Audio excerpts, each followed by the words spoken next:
watching iRacing on the Ghostfire Media Network.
Well, good evening, ladies and gentlemen. Welcome to another night of racing the TNR League on the Ghostfire Media Network. It's Randy Pepper alongside Nick Adams, who is recouping a slight bit from COVID. He's had a hard time, so we have to bear with it. Last week, it was pretty much all me, all the time. But this week, hopefully, we'll have a little interaction with a co-host called Nick Adams. Yeah, you'll have a little bit more of me. There's not much more of me to give, but you'll have some of me. All right. Well, I'm still slowly dying, but I'm getting there. You know what? That's just not something to joke about, dude. I hate this disease is a terrible thing. Did you just say the F-bomb? I did. Oh, we apologize for that. Yeah, kids listening. Yeah, we apologize for the 3 children that are listening. Well, you never know. COVID is a terrible disease, and it makes people say things that they shouldn't say. Not on the air. 3 minutes into the It's okay. I have a dump button. I hit the dump button. We'll see if it worked. It works on Twitch. We'll see if it works on YouTube and Facebook. All right. Well, hopefully it does. I had one of those when I was on radio. The dump button is the dump button is by far the greatest thing ever created. Absolutely. Trust me, I used to dump people all the time. The dump button is by far the greatest thing ever created in radio history. Yes. Howard Stern could have used it a little bit more in the 70s and the 80s. He might have been less yelled at. Maybe so, but that's what made Howard Stern, by the way. Oh, I love Howard. Listen, I don't want him to change. I'm just saying. Yeah, if he wanted to keep, the sponsors a little happier, maybe the dump button. Howard, does it really matter? No, no. $5 million a year for Sirius Radio. I love his show anyway, but yeah, I folks, wish I was making $5 million for this broadcast. Randy, don't tell everybody what we pay you. I said I wish I was making that. Don't tell everybody what we pay you, folks. We're here in the round of 10 at the Kansas Motor Speedway for 167 laps. Stage 1 is 45. Stage 2 will end on lap 90, and then we have a 77-lap shootout to finish the event. It's October the 21st of 2023. Here we're in the future. 65 degrees, 72% humidity, 9 miles an hour, winds to the east-southeast here in the sim. We'll keep an eye on it as the event goes along. But Mr. Pepper. Yeah, I'm watching Kevin Delia out there right now. We're in the round of 10. Yeah. We're that much closer to the end. Yep, just 3 more races, really. That's all we have. 3 more races, you are correct. It would be 3 more races, and we will being off into the sunset we will ride. And the season will be over, and we'll get to see who actually is the big champion of the TNR series. Yeah, we'll get to see who is the wiener this season.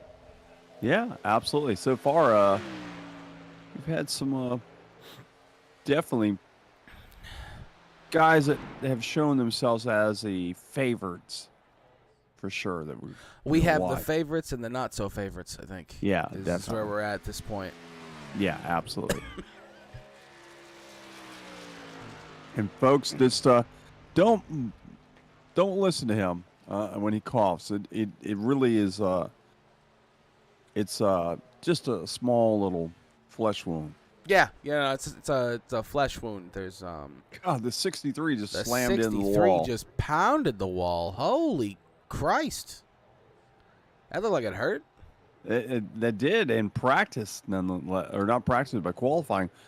You usually see anybody lose it that bad, especially off the turn 4 into the stretch there and the start-finish line. That was a little strange to see somebody lose it. Must have a crazy loose setup. That is a good possibility there that it's a crazy loose setup for them. We'll keep an eye on that throughout the evening. SC Prize out there in that 0 car. Kansas is by far one of the best tracks in the NASCAR circuit. Definitely. You're lying. I am. I'm trying to sell the racetrack, okay? Okay, yeah. You can buy this beautiful piece of property out here. For probably $3.5 million. It probably cost you about $2 million to tear it down. And then you can build 18 or 19, maybe even 20 apartment complexes here and sell that for $30 or $40 million just to get this eyesore of a racetrack. I'm sorry, I mean this fantastic racetrack off the NASCAR schedule. Unfortunate for us, but I think we'd all survive. We would make do without Kansas. Yeah, we'd be sad, but we would make do. Yeah, absolutely. Yeah, this is definitely not one of the best tracks for racing. That's for sure. I mean, it's also track very dependent on the car. Yeah, very absolutely. Dependent on the car. Yeah. And the new Cup Series cars don't do a dang thing around here. And then these Xfinity cars. I mean, the Xfinity cars around here are they're a 1.5 mile parade. Yeah. It's a 1-lane racetrack. Yep. It's a middle to high lane racetrack. There's no traction on the bottom. You don't move. You just wear your tires out faster than anything else.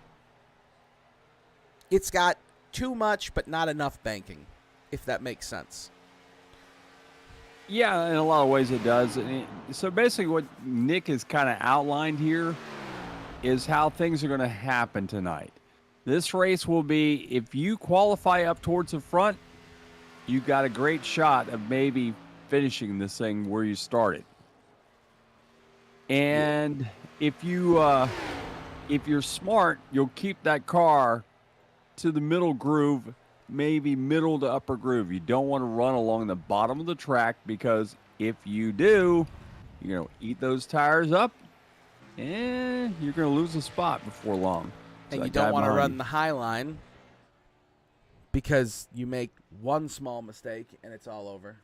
Yep. There is no middle ground here at Kansas. It's all or nothing for the entirety of the event. There is nothing in between.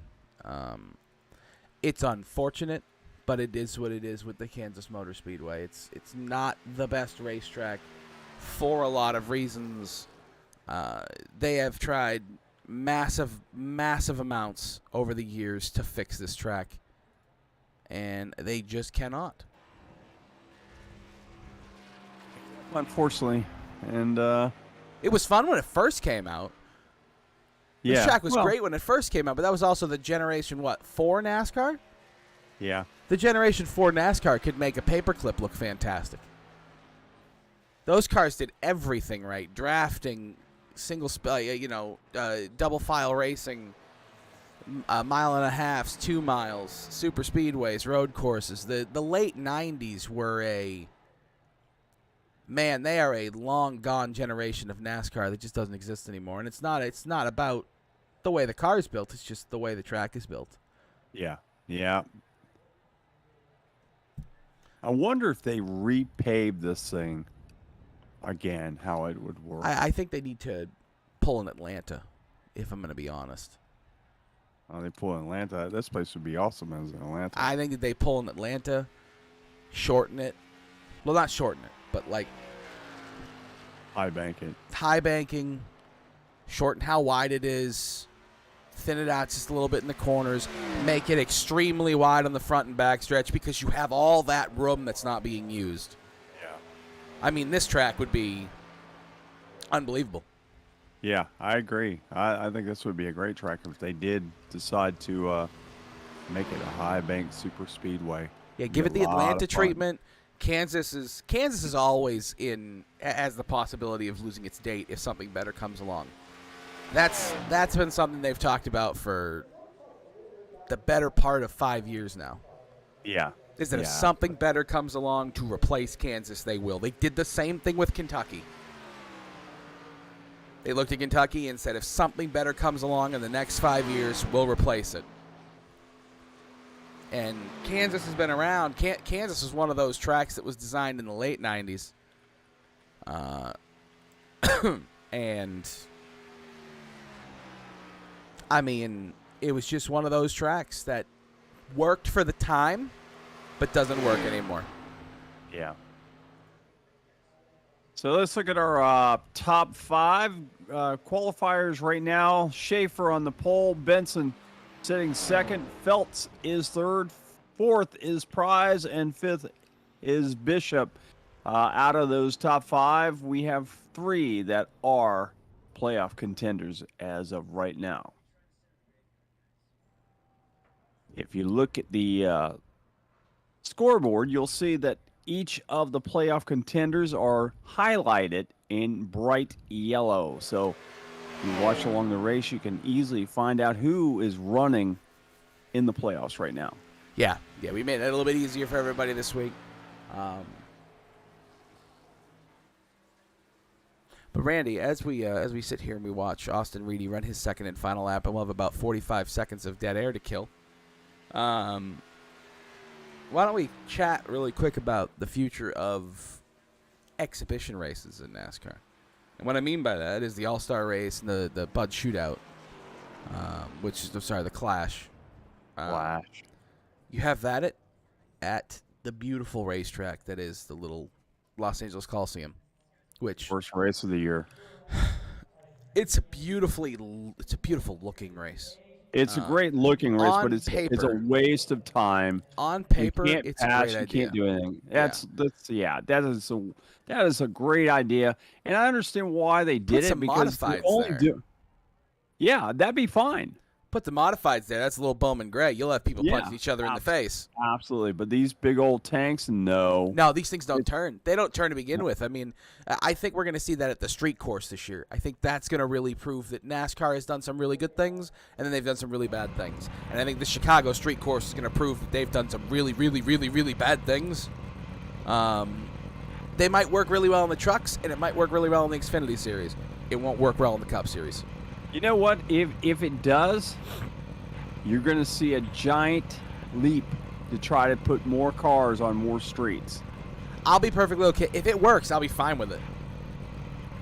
But this is it was one of those make or break moments for IndyCar in Nashville a couple of years ago, and it went okay.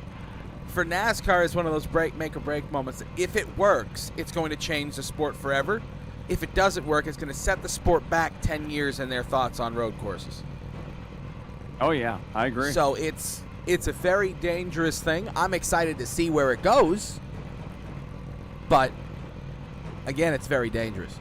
But tonight on pole, going to be Eric Schaefer in second, Kyle Benson, third, Scott Feltz, fourth, Jesse Prees, fifth, Austin Reedy, sixth, Chris Bishop, seventh, Kip Easily. Kip Easley, eighth, Kevin Delia, ninth, Matt Grenier, 10th, Joseph Mahar. 11th, Charlie Harcum. 12th, Joe Sanchez. 13th, Tyler Murray. 14th, Dylan Hastings. 15th, Tony Kivett. 16th, Dana Shepard. 17th is going to be Richard Swaverly. 18th, Jacob Denson. 19th, Michael Newbraw. 20th, Randy Pandisio. 21st, James Kunkel. 22nd, Jason Hastings. 23rd, Brandon Banks. 24th, David Brackett. And that'll round out our field. I thought there was a 25th place car. That's my fault. 24th, and rounding out the field, David Brackett. Hey, Randy, that'll do it. I have gotten rid of 95% of COVID. 95% of it is gone. You will get rid of it, but what stays is this cough. Yes, for a while. This cough is still here, and it won't go away. And it pops up at the most inopportune times. Yep. So, if we look at the way people qualified, we have a couple of championship guys who I think are going to be in trouble. Brandon Banks starting 23rd. Michael Newbraw starting 20th. It's going to be really, really, really hard for these two guys back here to make their way through this field. And it's very concerning if you are a fan of those two. There is nothing easy about this racetrack getting out of here and moving up through the field, and that has to be a very concerning factor. Yeah, that's going to be the hardest part of their race, because you're back there, and we've already talked about this is a one groove track, and if you can't pass because it's a one groove track and you're stuck back there, how far do you think you're going to go? Not very. So unless they have some kind of major calamity right there and takes out everybody in front of them, then it's another story. Kansas has had its history of good races. We're not saying every race at Kansas has been awful. Kansas has had those off-flyers and those one-offs, and from time to time you get those really, really good ones.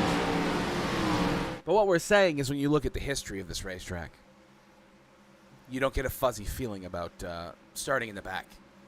No. The race might not be terrible. There might be a lot of movement up front. The side-by-side battle between the top four is usually pretty decent.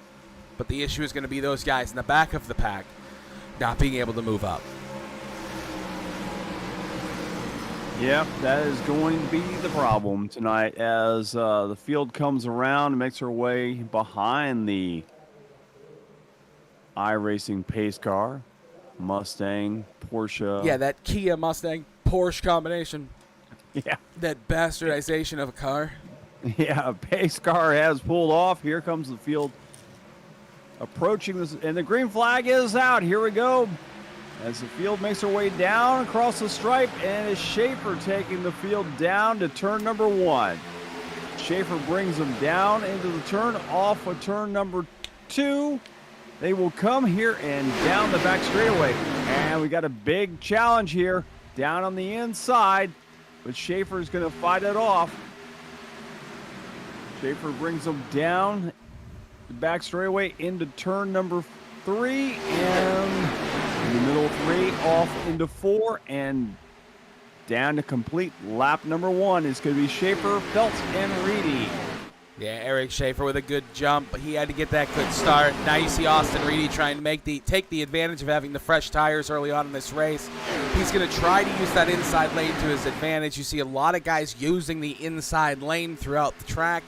That's not going to be conducive to a long run set of speed, but it'll be conducive to an early start part of the race where you're going to be fast. But if you look on the racetrack, all the guys who are up on that top lane, look for them to be able to move later in the stage here and move towards the front a little bit, when all these guys who maybe only do 4 laps really do overheat those tires on that inside lane, and they begin to struggle as the event goes on. Yeah, you can notice that Schaefer and Phelps are running that upper line of the track. And that's the reason they're doing this. Exactly what you just said.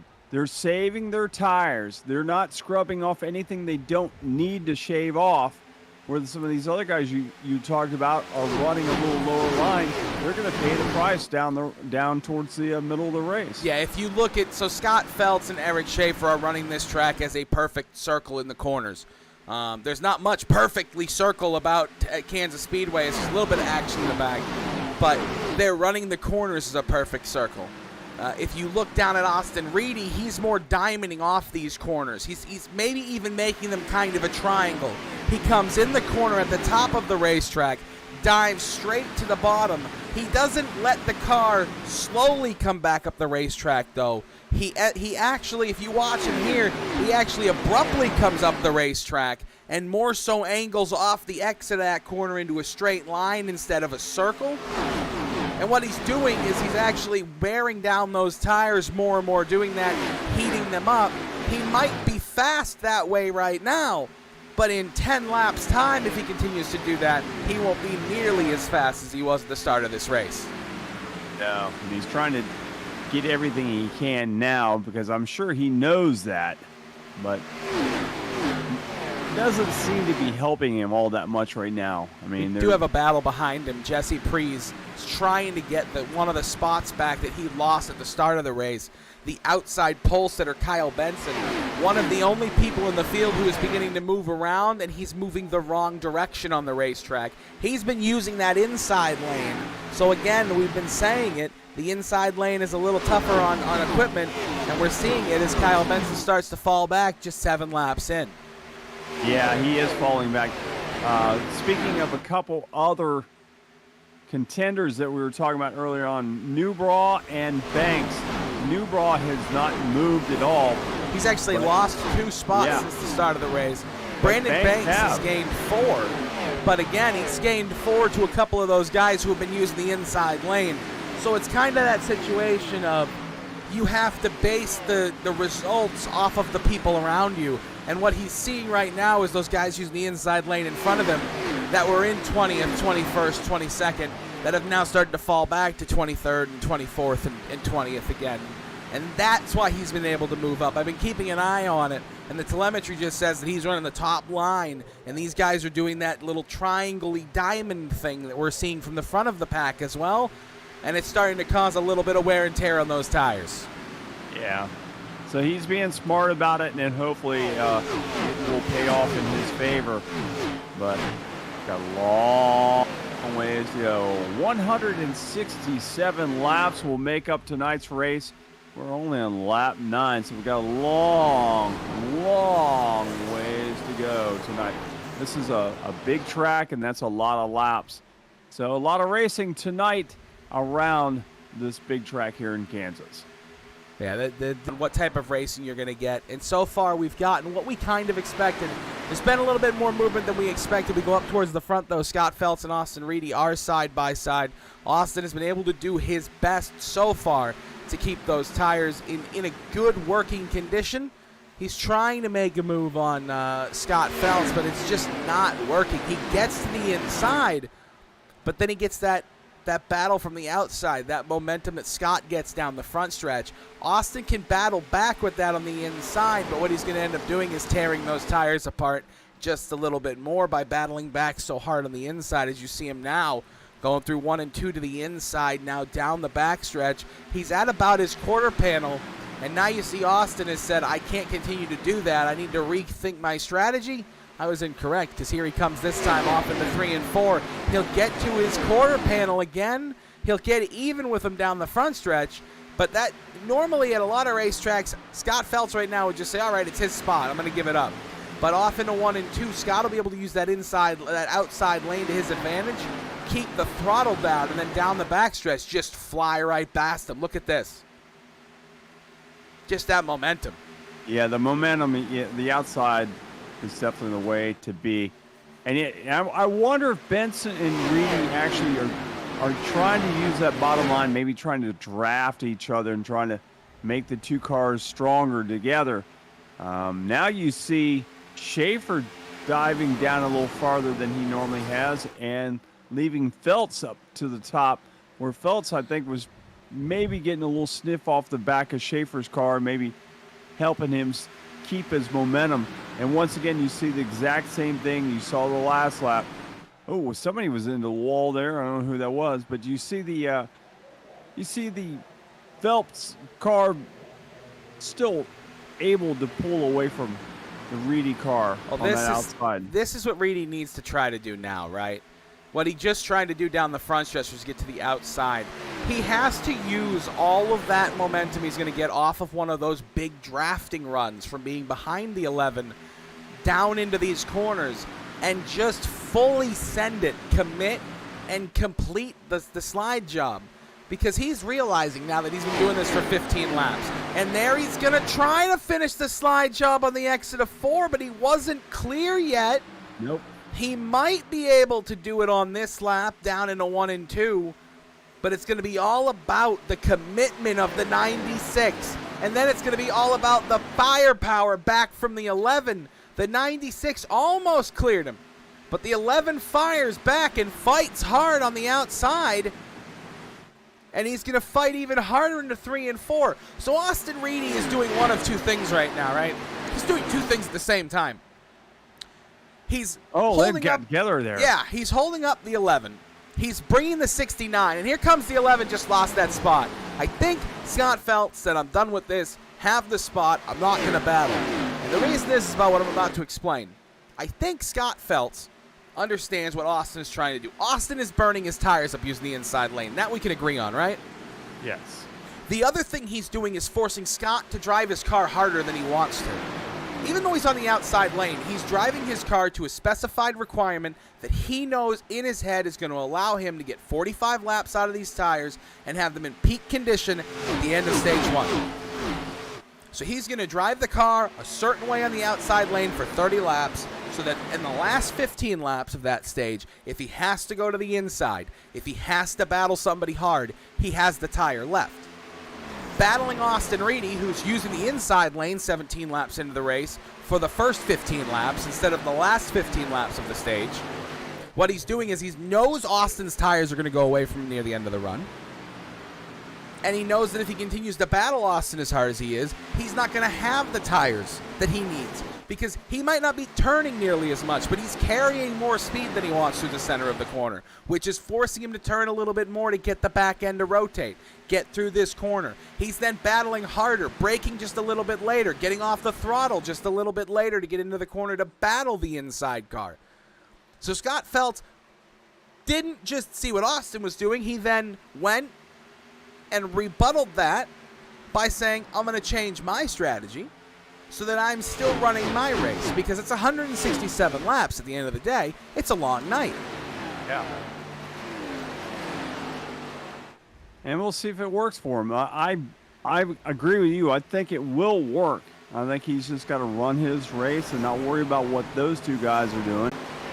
I think that's the most key component of this, right? The most key component is to run your own race. Don't run somebody else's. If you run somebody else's, then you end up doing the one thing that causes you a very bad day. You cause yourself to get behind somebody.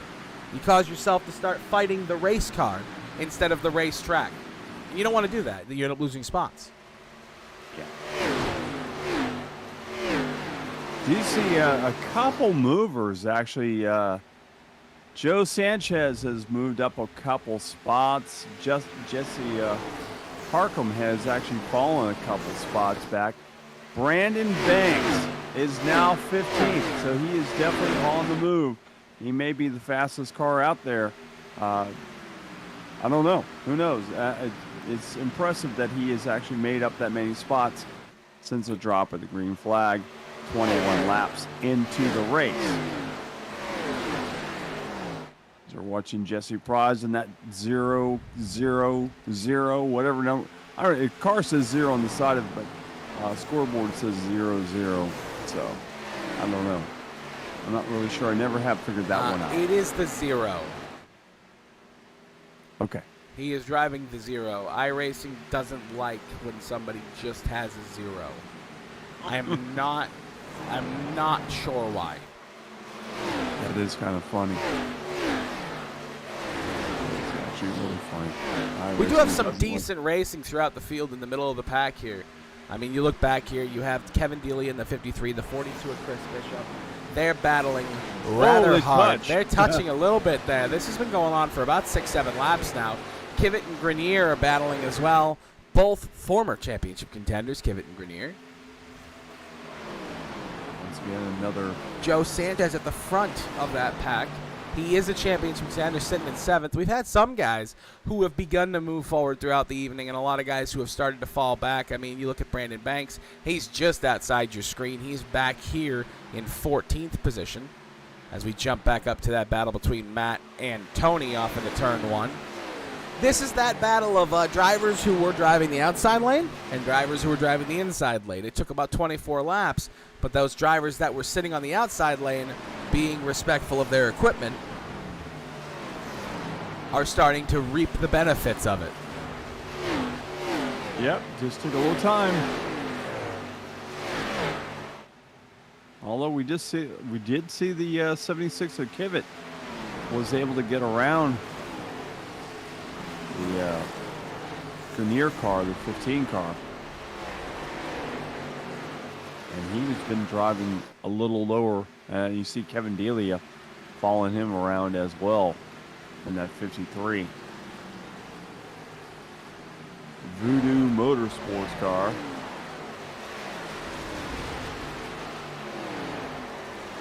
I wonder if that's a New Orleans thing. Not really sure. I've never asked that.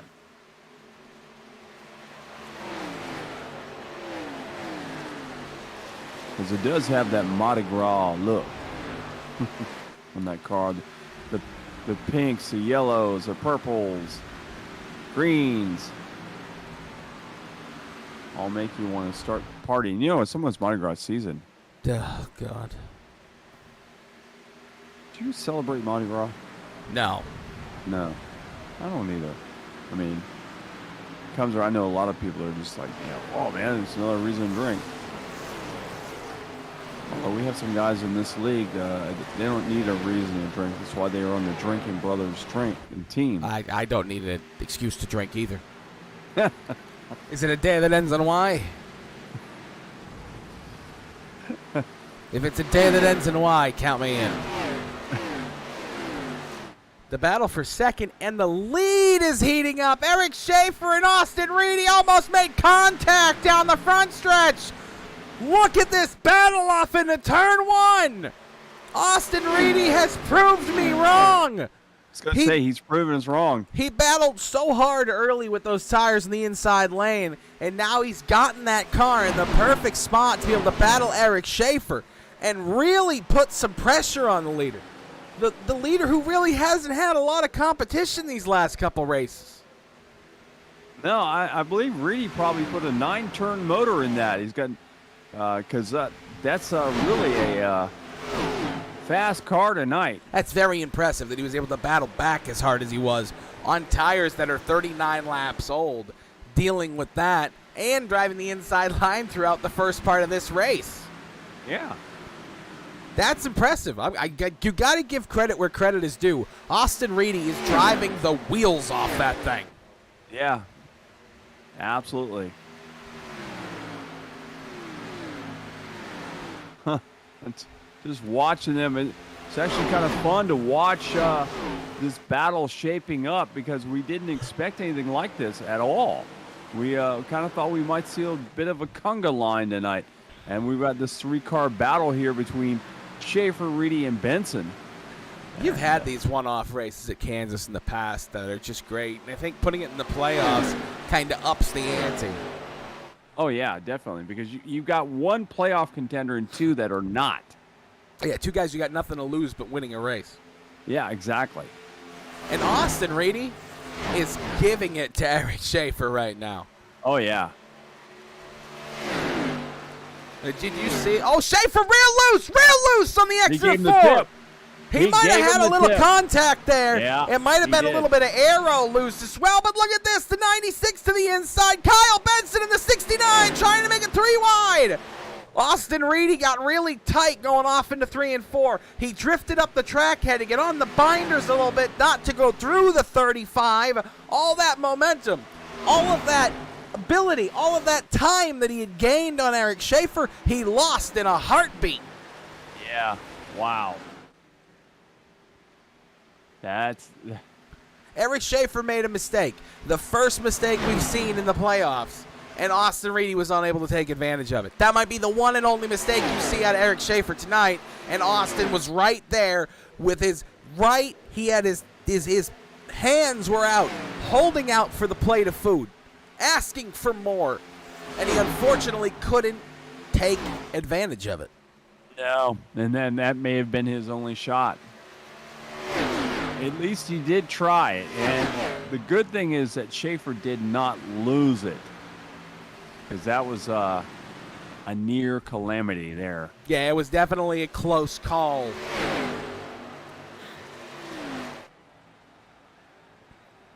I think Reedy should just ride behind him for a while and just kind of suck up the draft. He's not doing that. He's not going to. I mean, we're 34 laps into this thing, and he's driving like it's lap 165. So close you can see the Reaper on the back of that car. Caution. Hey, that's going to shake some things up. Big crash. Big crash. Oh, boy. Big crash in turn 2. Yeah. We got problems. There's debris everywhere. We've got problems. There's damage in cars sitting everywhere over there. Let's see what happened.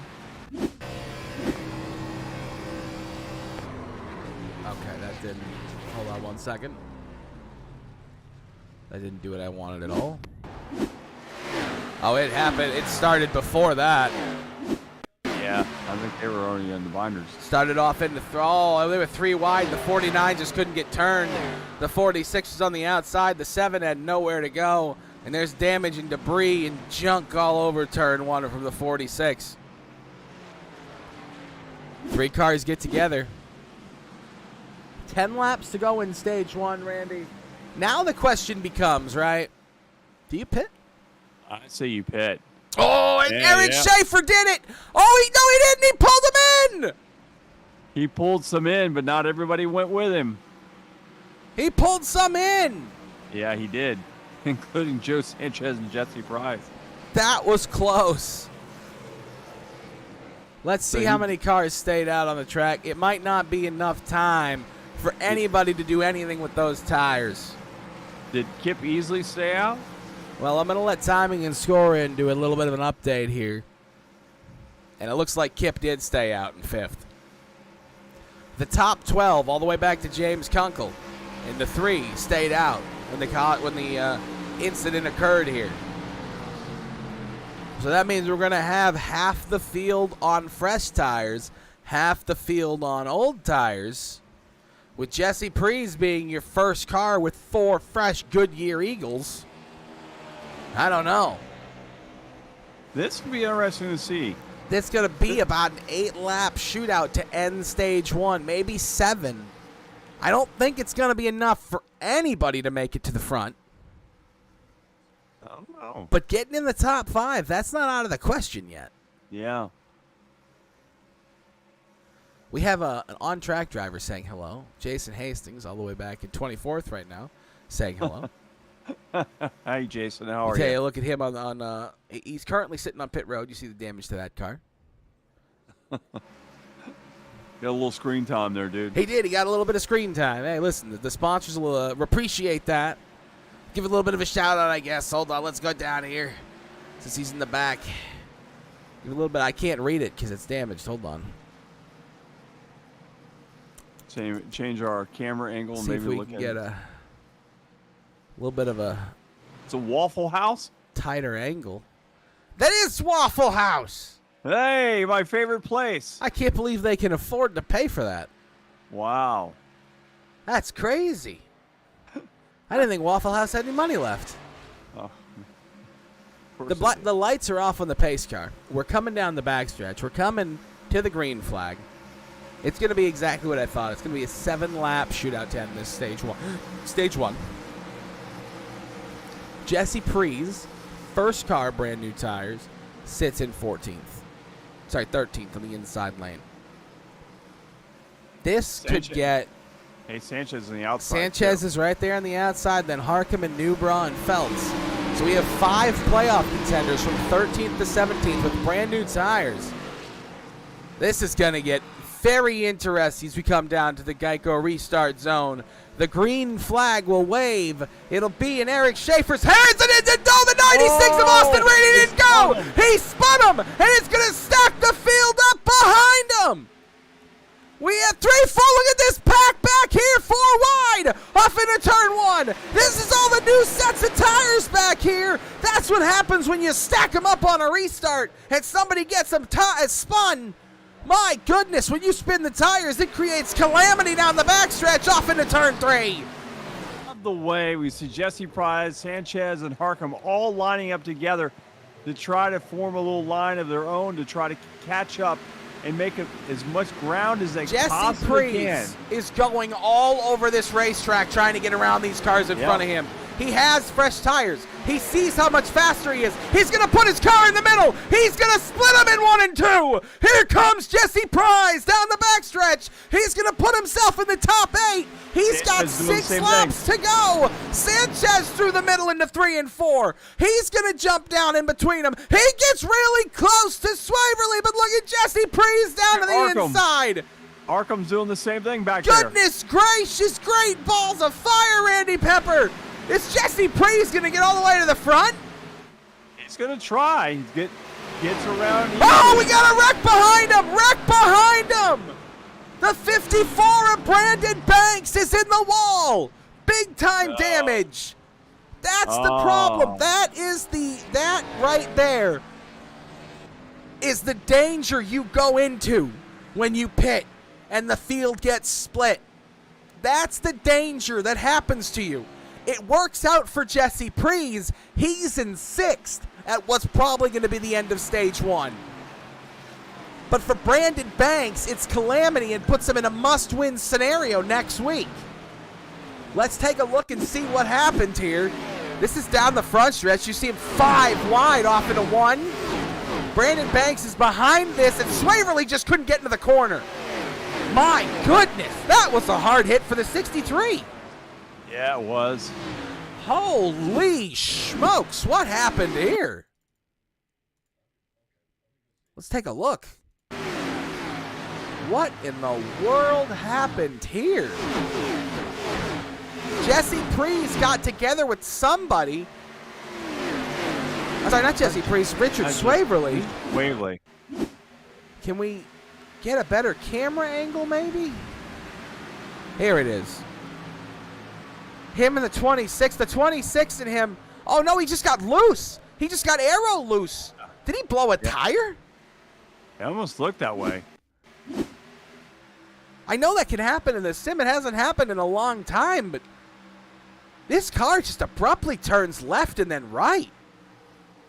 He just got aero loose. Oh, yeah, loose, big time. What in the world? That's the strangest thing I've seen happen in a long time. Let's go on board him. What in the world?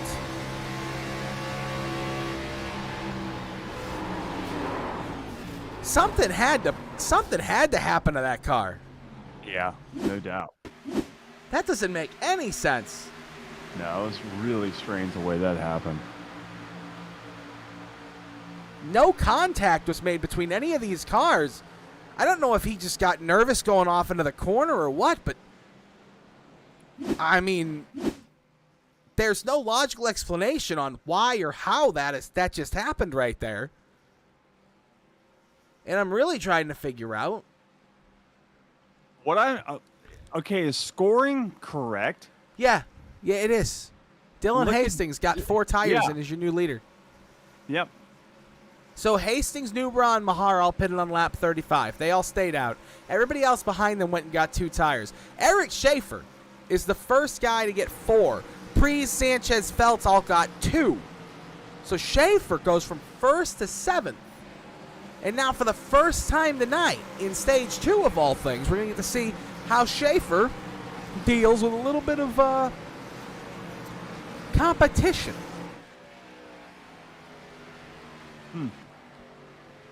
Things are about to get very, very interesting. So Schaefer did win the stage, though. Schaefer won the stage. Yes. I'm going to guess they called it a lap or two early because of the calamity and everybody pitting and the knowing of what's going to happen. Schaefer would be your stage winner. Hastings is your new leader. We're coming to 1 to green this time by, and I'm going to give it to Kansas Motor Speedway. This has been a much better race than we expected. Yes, so far it has been. This package that we run here with these new cars.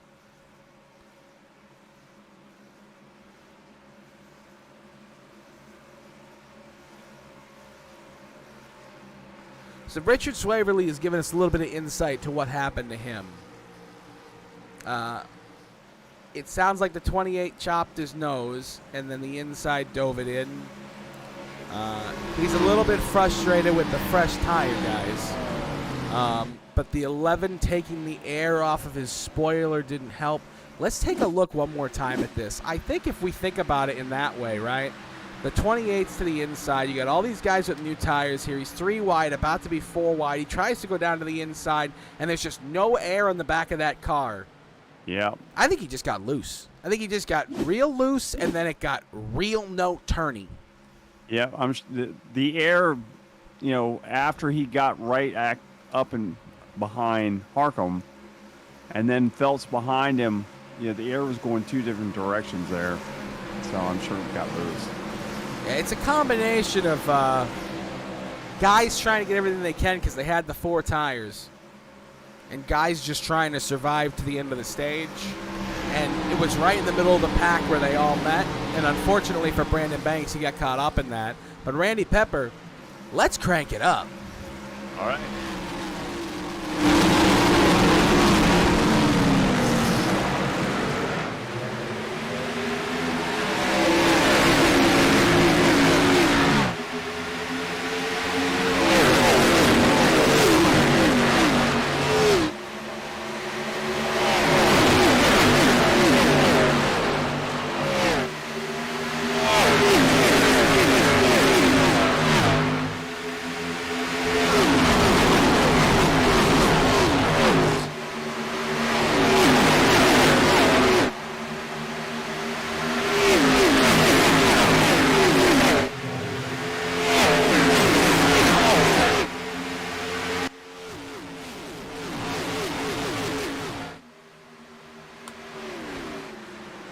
Randy, that was a very intense start to stage 2 here. Dylan Hastings, your leader. Jesse Prees now sitting in second. Eric Schaefer has taken no time going from 7th to 3rd. He is coming back for his lead, and he wants it now. Yeah, he's on a mission. And Jesse Prees better get around Dylan Hastings and at least try to lead 1 lap. Before the 35 gets there. Yeah, exactly. Eric's doing the thing he didn't do in stage 1. That's using the inside lane to his advantage right now. Maybe he learned something from Reedy in that last run that they had. And you see Dylan Hastings on the outside. Holy Look crap. at this. Is Breeze going to lead a lap? Yes, he will get the point. My good God. Eric Schaefer just put on a clinic. Yeah. He was Inside, half a outside. second faster than everybody in front of him. How in the hell did he do that? My God, Randy. That's impressive for sure. I don't know. I'm speechless. It takes a lot to make me speechless. You can see the telemetry. I can't see that. I'm looking at the telemetry and looking at what he's doing right now on those first 2 laps of this stage. My good Lord. He was holding back.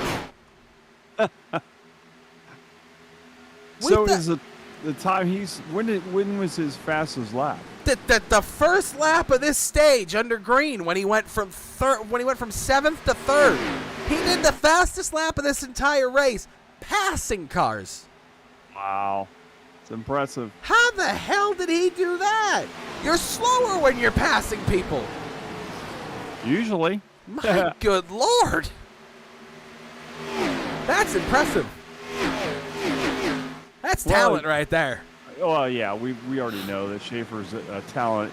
Immensely talented. Yeah, exactly.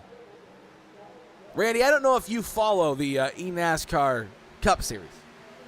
A little bit I do. But yeah. our boy Daniel Fockingham is officially in the 2023 eNASCAR Cup Series. Well, congratulations to Daniel Fockingham. We knew he was that type of guy, and that's awesome. That is awesome. That's even more the reason for me to make sure that my boy Pat puts him on the show. I've been telling him for months we need to put some eNASCAR drivers on the front stretch, and he's like, I just don't think anybody listens to that stuff. I don't think anybody cares about it. I think he's a little bit wrong. I think so too. I think he's still living in the past. I think he's a little bit wrong, my friends. I agree. I do. And I have been fighting with him for a while on this stuff. So eventually I think he will get it, you know. But it's going to take a little bit of... Do you know who Ray Alfalla is? You know who Ray Alfalla is? I know the name, yes. Ray Alfalla has been with the eNASCAR Coca-Cola Cup Series since its creation in 2010. 2023 will be the first year where he is not a member of it. Wow. Kind of like a Kevin Harvick. Wow, that's pretty wild. So that's 13 years. 13 years of sim racing. That was a heck of a run. I don't know if he'll try to come back in 2024. He missed the cut in 2023. He had a really rough off season there. And Eric Schaefer, it wasn't even a challenge what he just did. Surprised that Benson was able to get around Reedy and he's able to stay in front of Reedy, running there in third. Benson, Reedy, Preece, and Schaefer. I mean, this is now a 4-horse battle that is going to allow Joe Sanchez to come up there and join it. Holy schmoly. I'm sure Jesse is thinking, these two guys that are not part of the playoff picture, I just hope these two guys don't take me out. Although I don't think they would. These TJ cars, they're extremely fast and very competitive every week. I'm actually kind of shocked that Benson or Reedy are not part of the playoffs. Because since the playoffs, they've actually run very well. Schaefer now getting a challenge from Benson. Benson all the way to the wall. And he pulls it down to the bottom of the track, and he's going to block that momentum that Benson has. Benson showing some strength now. What kind of times has Benson been turning? Running the exact same times as Eric Schaefer. Okay, yeah, fast. Fast, that's all it is. That's all the word you can say. They're both very, very fast. And they have kind of stretched out, so the top 3 cars now have separated themselves from the Jesse Preece car by about 8 car lengths. And that momentum is stretching out even farther. So these guys were the cream of the crop at the first stage, and then continuing their dominance. As you see, Benson dives to the inside, side by side with Schaefer. They are stacking them down to the bottom of the track. And will Benson be able to get around him? No, he will not. He'll have to tuck back behind Schaefer, and Schaefer will continue to lead after 59 laps.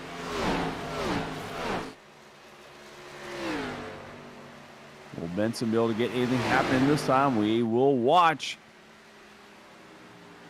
No, he's going to have to tuck back in line, so a 3-car conga line down the back straightaway here at Kansas after 59 laps. And trying to make it 60 this time, hopefully with no cautions, and they will.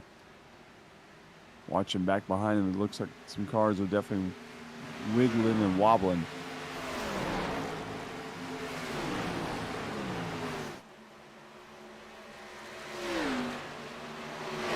I see Reedy using that outside line that Schaefer used early on. And Benson once again diving to the bottom. Is it going to stick this time? He's side by side with Schaefer. Come off the turn, side by side. Door handle, but no. Schaefer shuts the door, slams it once again as they will approach the Brandon Banks car, the Winston modified from 1985. That's what it looks like with the front end gone. Not sure what Benson is doing, trying to use maybe the draft off the back of Banks' car to his advantage. He got a good run. Maybe it worked. He's down to the bottom. See if it sticks off the turn. They are side by side once again. And so far he's still there, but no, it did not stick.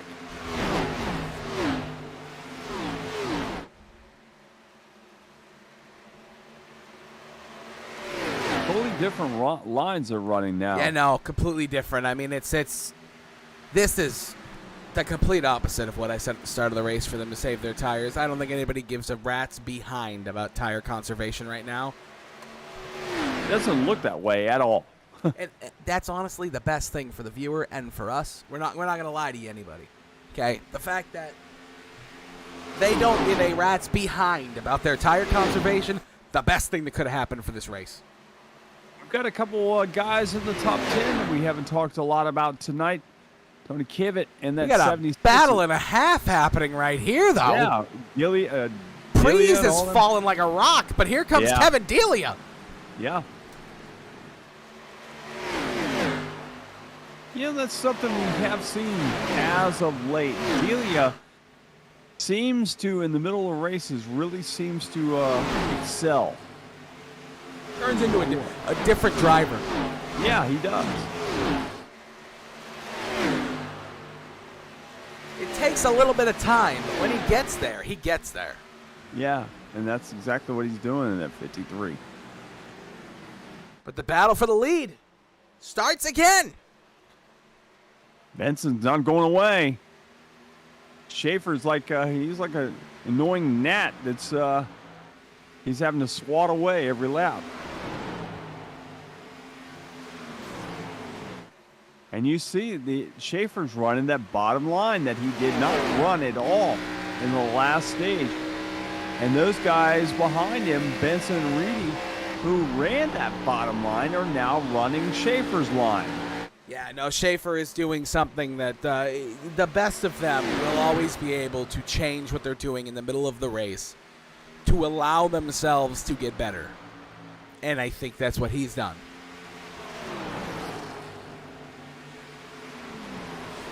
He has changed everything he did in the first stage to be completely different here in the second stage. Yeah. And it is absolutely impressive. Also, Randy. Yes, sir. I just need to toot my own horn as a Boston sports fan right now. The Boston Bruins just improved to 38-5-4. Wow. That's impressive. That's just video game stuff, man. It really is. You don't see what's happening in Boston ever happen in real life right now. This team is unfriggin' believable. They're on fire. Almost looked like the rain was coming down. My screen got a little fuzzy there. It did not work. Schaefer's still fast enough.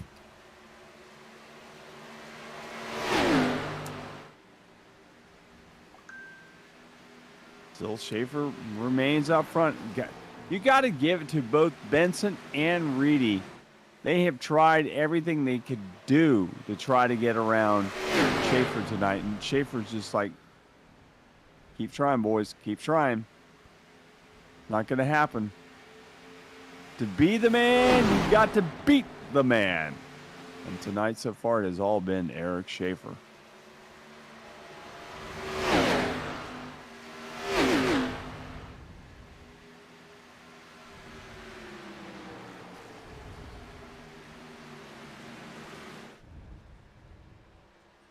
Letting them all get around here situated, letting you watch the action. And Schaefer gets a little loosey-goosey off the turn that time. But Reedy, it looked like yeah, Benson got loose. So did Reedy, too.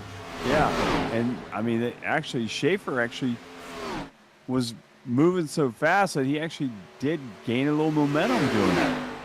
But I guess they all got loose, so I guess that's how you recover. Nobody gained anything out of that. Everybody had a small little heart attack right there. That's all. Yeah. Whee! Ice up here. Oh!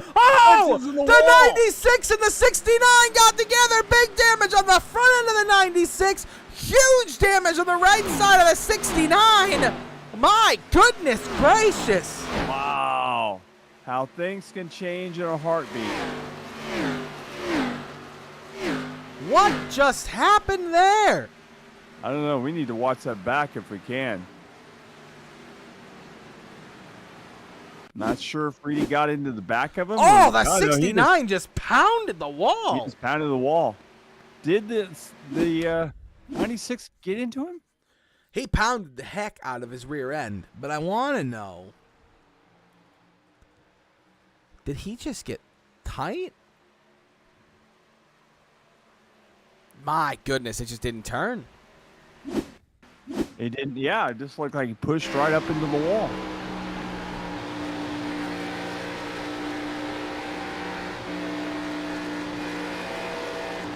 Yeah, it just didn't turn. Yep. Austin Reedy has nowhere to go, though. No. Oh, that's harder than it looks, folks. Yeah, that was harder. That's way harder than it looks right there. That's going to damage the cooling on that 96. That radiator. That nice battle we were watching might be over. Yeah, that battle may be over for good.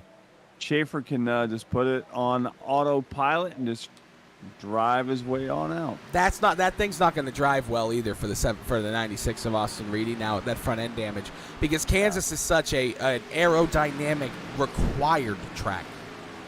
You need aerodynamics at this racetrack. If you don't have aerodynamics, you fall like a rock, which is what we're about to see happen to Kyle Benson.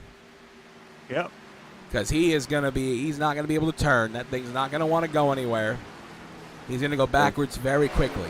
Yep, Sanchez is just going to dive to the bottom and say, see ya. Yeah, no, Joe Sanchez isn't going to have any issues when it comes to passing that car.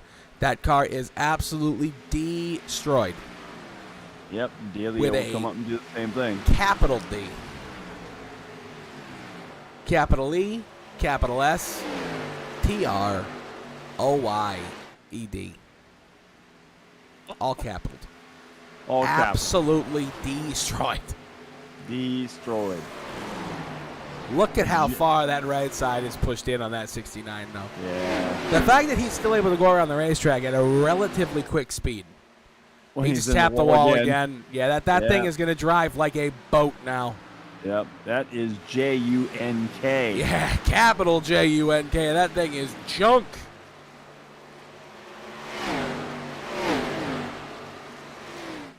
That's like driving a car for Landon Castle Racing right now. Well, online or not online? No, not online. Listen, dude. The only place Landon Castle has talent is online, okay? And yeah, that's another He's guy. a nice enough guy. Yeah, he is a very nice guy. But he just doesn't have it. I'm sorry to say. He just doesn't have it. It's not there. And he's another one of those guys I've talked to Pat about and said, we should have Landon Castle come online and come on the show and talk about his iRacing career. And, I don't know. I just don't get that iRacing stuff. maybe if I drove it or something, I'd understand it, but I don't drive it. Telling you, I'm gonna put him in the center, and then he'll understand. Pat will have the $10,000 sim sitting in the back of his office for long. Folks, if you don't know who I'm talking about, Pat, I always talk about Pat Patterson because he's my bud. And by the way, God. I have to tell everybody, if you're coming to Daytona for Speed Weeks, Pit Road Pickers will be at 5 different locations. There are 5 different gigs at 3 different locations. We'll be at the first turn. We'll be at Tate and O'Brien's, and we will be at the Main Street Station. So please come see us and meet some of your favorite friends from NASCAR. We know we will have some guys out on a few of those nights to see us. So you never know who's going to be the audience to see the Pit Road Pickers. Or maybe on stage. Maybe Nick Adams will come out. Nick Adams, come on down to Daytona. We'd love to see you. I'll jump on stage and play a song with you. Yeah, playing what? Skin flute? I can play the guitar. I'd like to see that. I can also play the piano. Really? Yes. Okay. A multifaceted gentleman. How many fingers does it take to play a G chord? I didn't say I was great at the guitar. I'm great How at the many fingers piano. does it take to play an A chord?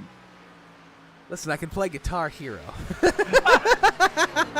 I can actually play the piano, though. So if you have any songs that require a piano, you got your guy. Okay, what position is the G on? I hate you. You're talking to a guy that does know how to play both those instruments. We'll talk offline. I actually do know how to play the piano. All right. I enjoy the piano more than you know. Love to see it. That would be fun. You could come up and play piano with us there, Nick. We'll play a little Can't You See? It's only 3 chords. D, C, and G. The whole entire race. Actually, it's the same chords as Sweet Home Alabama. And if you want to play a little Sublime, you only got 2 chords. Play a little What I Got, D and G. That's it, folks. You're getting your guitar lesson today, courtesy of Randy Pepper.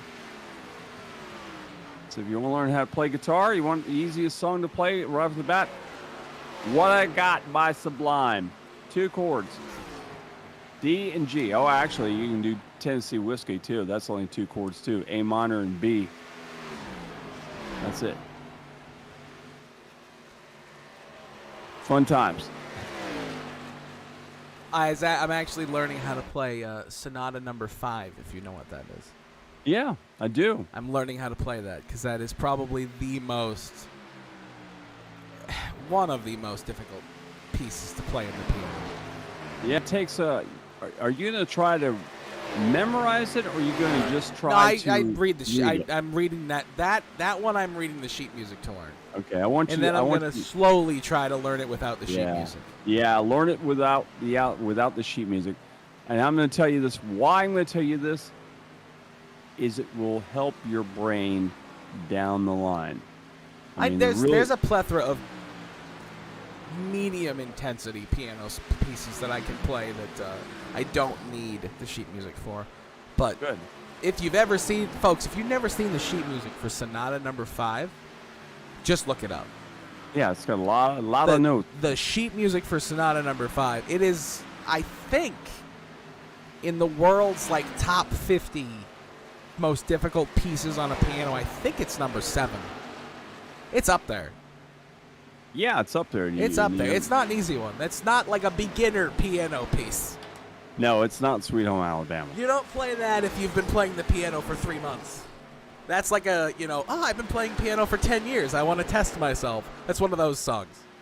Although, I say that Sweet Home Alabama is not as easy as people think. No, actually the keyboard part is not. And Billy Powell played it. He really played that honky-tonk piano very well in that song. So that guitar-wise, anybody and their brother played. But piano-wise, I have to give it to Billy Powell. Yeah, no, he does it better than anybody. Well, he was the one who wrote it, so Yeah. Well, I mean, that's why. yeah.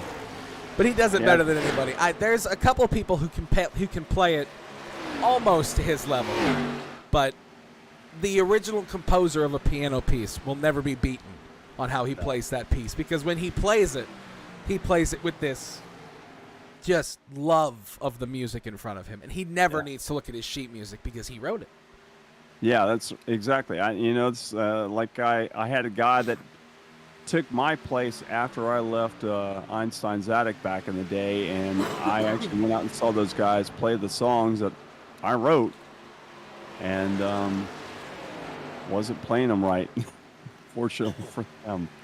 At least as far as I'm concerned. You're not tooting your own horn. It's just it's a fact. It is. It's a fact. If you create the music, no one will ever play it better than you. It doesn't matter if they're the greatest guitarist. Somebody could sing the song better than you if you write the song. Because that's not based on you knowing the music. It's based on talent at that point. Right. But when it comes to the instrument, it's a combination of talent, the love of that music because you wrote it, and the ability that you have to play your own music. And you're always going to play your own music better than you play anybody else's. Yeah, absolutely. And that goes for car racing too. I mean, no one's ever going to be better in the number 3 than Dale Earnhardt. No one's ever going to be better in the 24 than Jeff Gordon. I'm just saying that. Well, I don't think there's a combination of reasons, but it comes down flag, for caution. There is a caution, and that's because it's the end of stage 2. The stage is over. Yeah, the stage is over. We didn't even have to talk about it because we knew Schaefer just running away from the thing. Nobody was getting close to Reedy. Nobody was getting close to Sanchez. It was pretty much just a wash. Now it's becoming the race that we thought it might become. Which is perfectly fine, because we can talk about music. Because Randy Pepper learned something about me that he didn't know before. Yes. And we've known each other for 5 years now, so that's difficult to find something that you don't know about me at this point. No. Do you know I can also play the violin? No, I did not know that. I can't play it well, but I can get by. And you play The Devil Went Down to Georgia. I am not that talented.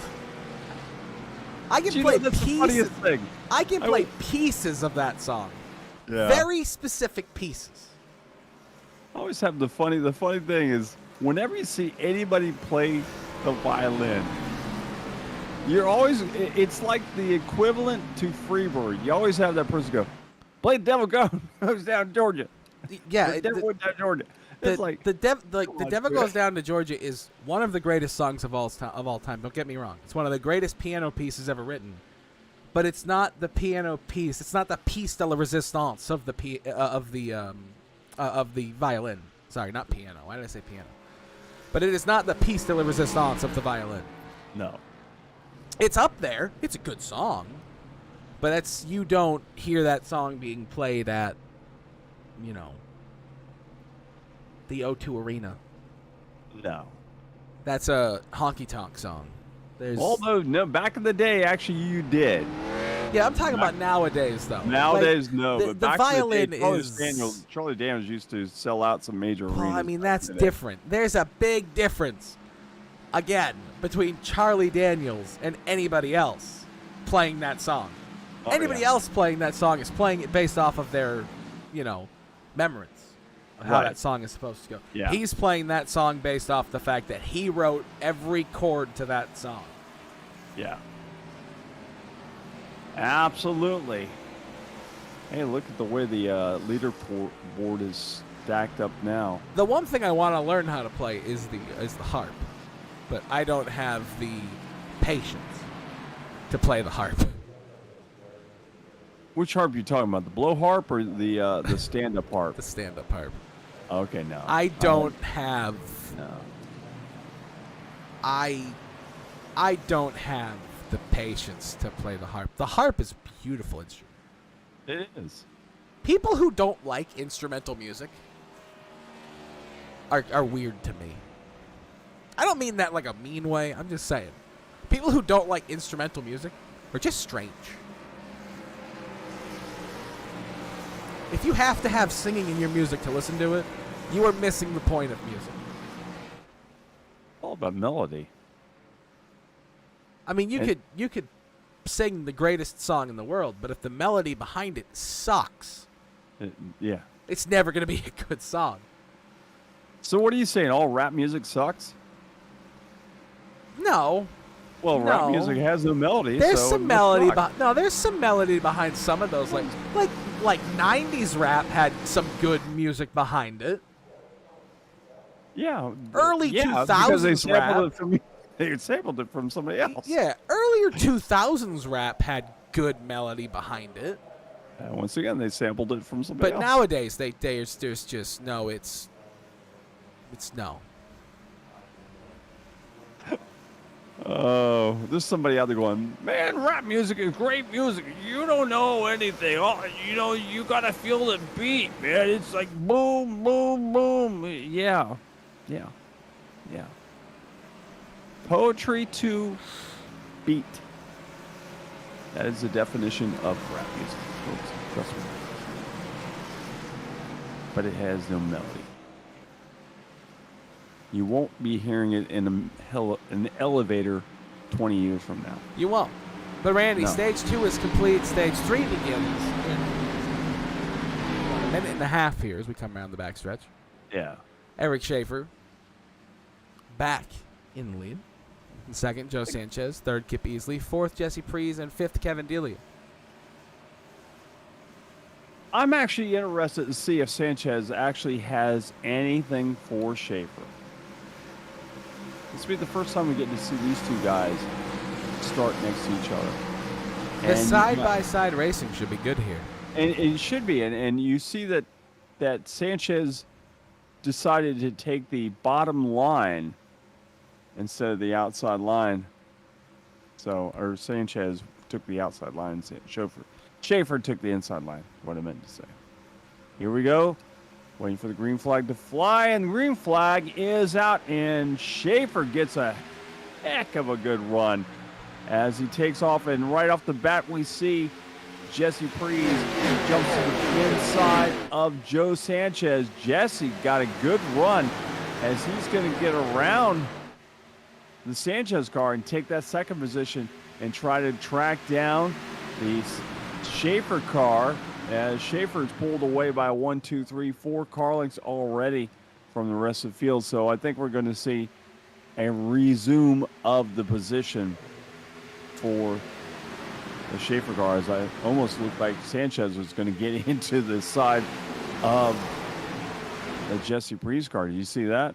I did. I thought they were going to come together there. I did. The meeting of the minds down the front stretch. Yeah. Meeting of the bumpers. It would have been a meeting of the two cars to the inside wall. Yeah, exactly. So we'll watch these guys sort them out. The top 7 are already single file here. We go all the way back to... Holy moly, hold on.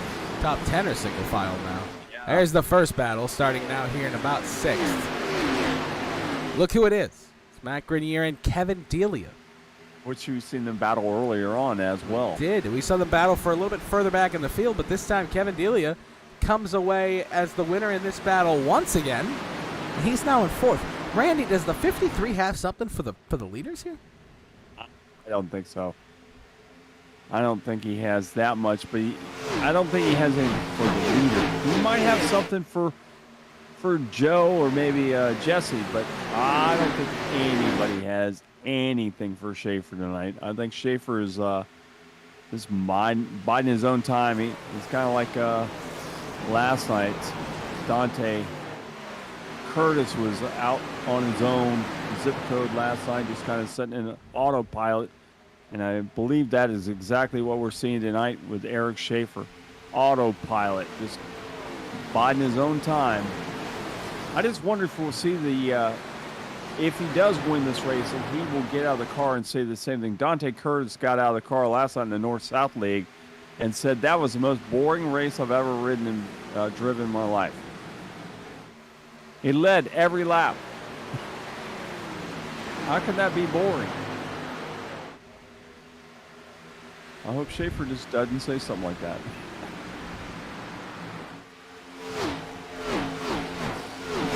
Watching back in the pack, we see a few cars side by side, but not a whole lot.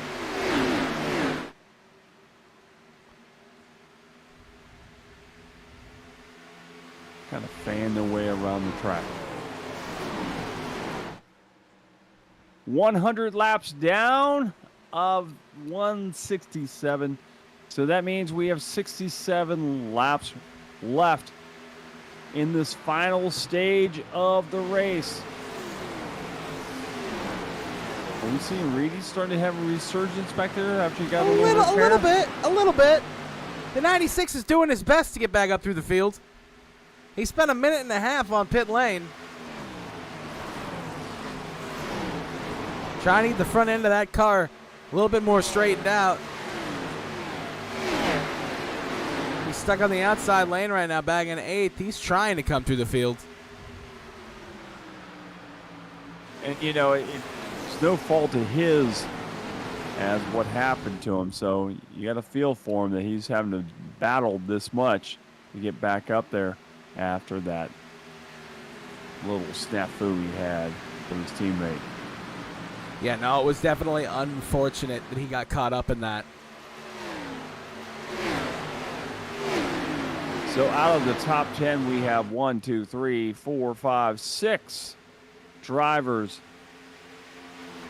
of the round of 10. So we have 4 drivers outside of the top 10 that are running in the playoffs right now. So you got Schaefer, Sanchez, Prees, Feltz, Easley, and Harcum all running.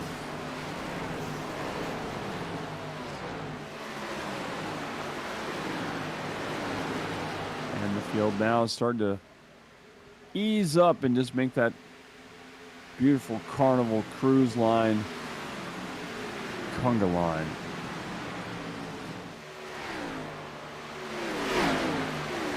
I always bring that reference up, folks, because I have my cruise coming up shortly here. Of course. Is Pat Patterson going with you?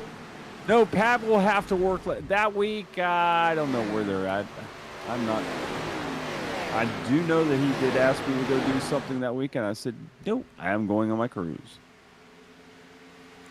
So, no. You and Pat Patterson. The Pat love story Patterson, that never ends. The racing guy. Yes. The love story. Yeah. But who's calling who? He calls me. I don't call him. All right, then Pat loves today. you. Yeah, no, we love each other. We're buds, man. That's my bud. That's my man. Can't say enough about him. He wasn't happy with me today because I took some songs away from him. I did. I said, "You're not singing that song. We're having Les, the bass player, sing that song." He was like, "What?" And I said, "Yep, he sings it better than you. So you're off the duty of that song. You can watch Les do it the way it's supposed to be done." You're gonna make poor Pat cry. No, Pat totally understands. He's learning. 8 years, he's still learning. Understands you gotta, sometimes you just gotta listen and watch other people do it, and you get better at it. It's like this. I mean, if you're an iRacer, what are you going to do? You're going to get in somebody's car, and you're going to watch them go around the track if they're faster than you and try to figure out everything you can about their line. Am I correct? You're not wrong. Yeah, exactly. So it's the same thing as with music. If somebody sings better than you or plays guitar better than you, drums, whatever, you're going to watch them, and you're going to try to pick up everything you can from them. Try to make yourself better. So I'm sure a few of these guys in this race tonight were probably watching Schaefer go around the track earlier on going, how is he getting that speed? I need to get in his car and figure out what his line is. And unfortunately for them, Schaefer had another line involved. He just didn't show it. And now he's 1.65 seconds ahead of Sanchez. And he is currently on his way to creating a Margaritaville zip code of his own. The reason I say that is Margaritaville likes to create their own zip codes in their properties.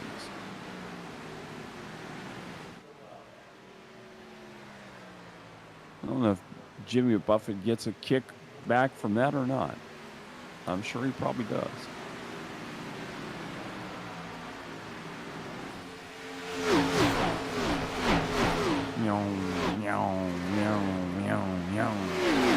That's all you hear. One car after another.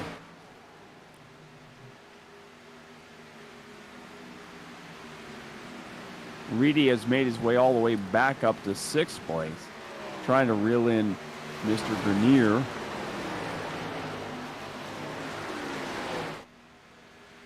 If Reedy can recover out of this and come back and maybe get a top 3, that'll be an amazing feat. Laps are winding. The laps are winding down, but he still has plenty of time to make things happen. As you can see in the picture, you can see Delia up in front of him. And Jesse Breeze are both up there in that photo as well. Dives to the bottom, trying to get a little fresh air, make a run at Grenier.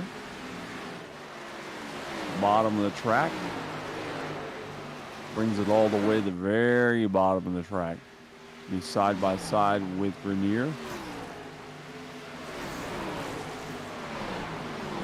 Into turn 3. And off of 4, he should clear him. And that will pick him up into the top 5.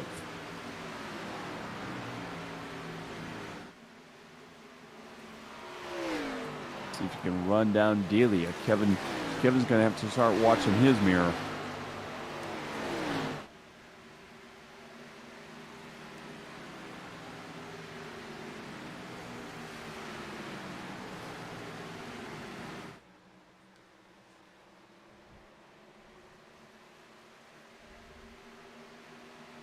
Hey, at least the lightning. Oh, no. There it is. They're going into the grass. They're going into the grass. They're still straight. We're still green. He's coming back up on the track. Oh, my goodness. Holy crap. More cars in the wall. No, Dylan Hastings. Calamity has occurred. But no caution. Chaos. Absolute chaos behind the leaders. Pandemonium breaking loose. My good Lord. Is it raining? Goodness.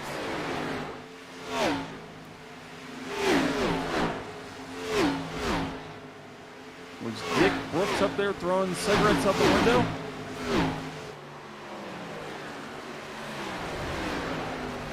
Dick Brooks used to throw cigarettes out the window. Him and Dick Trickle.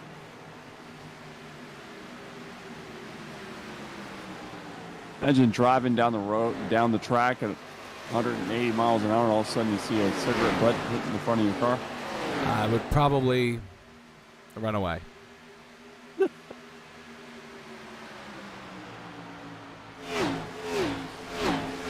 Dylan just trying to hang on now.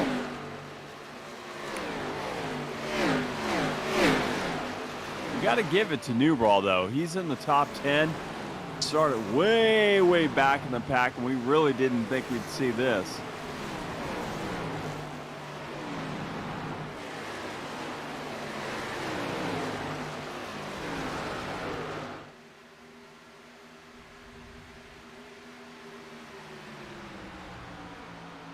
So the field once again is kind of stagnant. And you got to wonder maybe if some of these guys are just getting tired.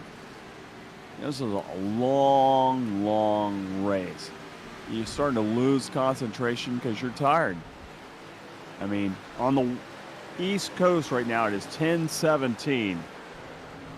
Some of these guys have been working all day. Maybe some of them swinging hammers. You never know. Maybe slinging pizzas. And after a while, you know, a whole day of work and then come to do this and try to run 167 laps around a 1.5 mile track is not a fun thing to do. Especially when things are just kind of conga lining around and you're just, the only way you know you're going to do anything is catch that guy in front of you and pass him. And it's very hard.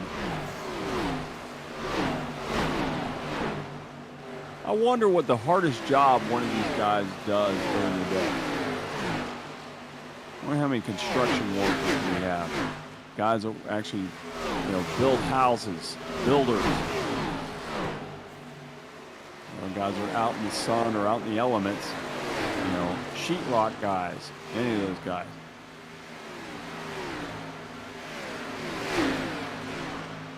Maybe we've got some of these guys that make $15 an hour to make hamburgers. Never know.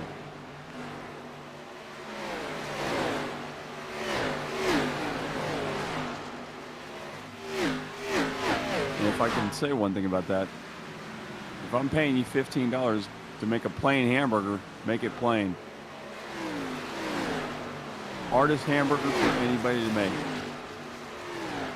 Nick, do you know what a plain hamburger is? Yes, it's disgusting. What is it? Plain hamburger? Oh, Yeah, you're not what- talking about. What's a plain hamburger? You're not No, talking what about what I think you're talking about. Okay. No, what's a plain hamburger? That piece of hamburger between two pieces of bread. Yeah. What do you think most people make a plain hamburger like? What do you think? What other Ketchup, element? mustard, onions, relish. No, cheese. Cheese and ketchup. That's a cheeseburger. That's a cheeseburger. That's not a hamburger. Yeah. About 75% of the times that I order a plain hamburger, and I can put my own stuff on there if I want it, I get a cheeseburger. And they look at me like I'm insane by saying, you messed my hamburger up. No, what's insane is you're getting $15 an hour to make a hamburger wrong. That's what's insane. Oh, Harbaugh's in the Oh, the wall. He's coming 28th! down. He's going around. There goes Harcum into the grass. We stay green.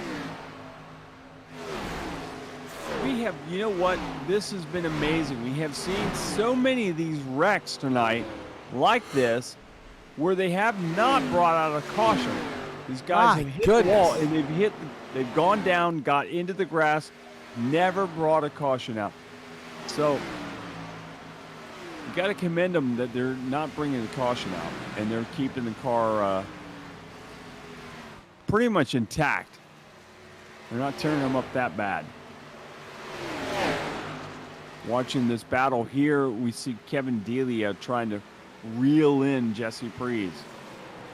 Jesse Prees kind of just stalking Joe Sanchez, which he's been doing for the last 20 laps or so. Oh, Delia! Oh, he lost it. And that's going to stop his momentum as he was sideways off the turn. The fact that he's still driving straight. Yeah. My goodness. That broke every bit of a momentum he had. Every bit. It's gone.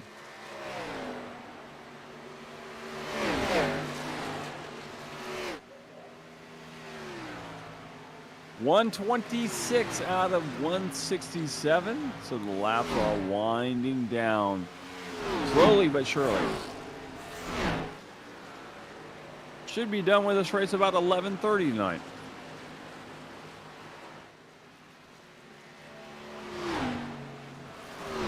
I've got to get up and go to the doctor in the morning. Nick, I don't know if you knew this, but in the last couple of weeks, I've had a heck of a week as well. Well, My Randy, wife- I'm sure my we'd like to wife- hear about it.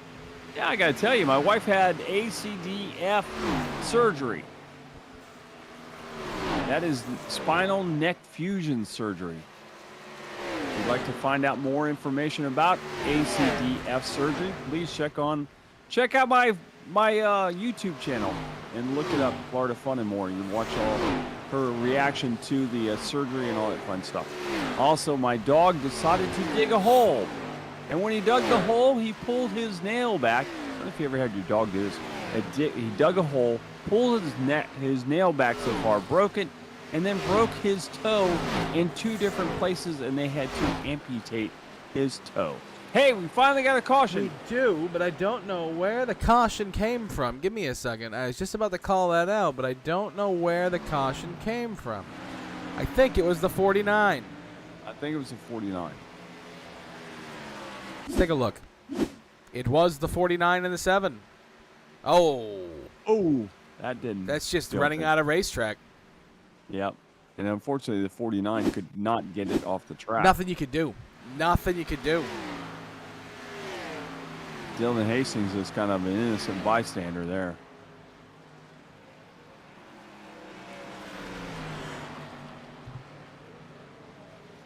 Didn't we give you enough TV time there with the Waffle House? Dylan has been involved in a couple of them tonight. Yep. Unlucky for him. He needs to put Brandt back on the car. He had better luck. Yeah, he definitely did. This will be the final pit stop of the evening. Maybe. Never know.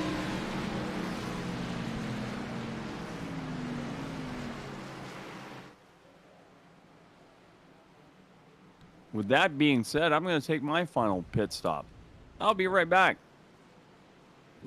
Folks, while we have a pit stop here happening for Randy and for the drivers, we're going to take a quick commercial break. Be right back here on the Ghost Fire Media Network. We'll set the field for you. Hi, I'm Randy from the Guitar Addict. Can we be serious for a second? Are you tired of being a loser? Can't do anything right? Feel like everyone's coming down on you all the time? Well, there's a way out, and I'm going to show you. Hey Mom, look what I learned. That's right, pick up a guitar, learn how to play guitar. Automatically you're going to become a chick magnet. The ladies are going to love you. Your kids are going to think you're cool. So what you need to do is come down here to the Guitar Addict, 1672.5 Ridgewood Avenue in Daytona Beach, Florida, or go on guitaraddict.com and buy yourself a guitar and automatically be the star of your neighborhood. That's guitaraddict.com.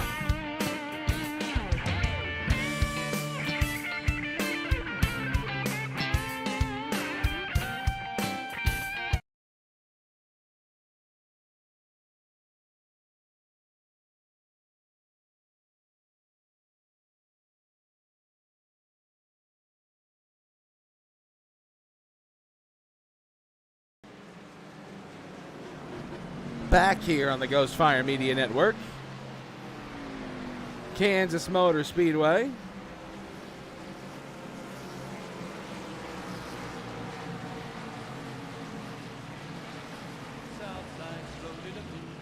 We got a bunch of stuff going on here this evening. The leader of the race right now, Eric Schaefer. In second, going to be Joe Sanchez. Third, Jesse Prees. Fourth, Austin Reedy. Fifth, Kevin Delia. Sixth, Michael Newbrough. Seventh, Tony Kivet. Eighth, Kip Easley. Ninth, David Brackett.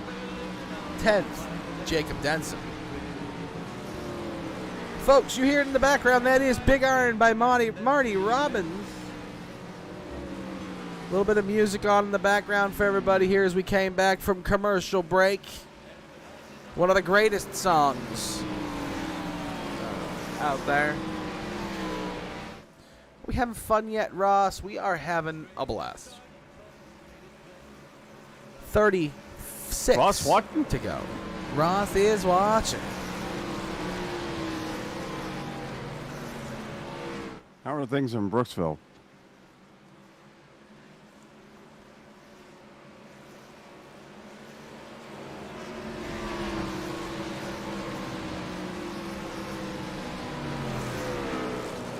Is it drinking time yet? It's always drinking time. It's a day that ends in wine. I'm sure the Drinking Brothers guys are already drinking as we're speaking about it. Probably were drinking prior to the race.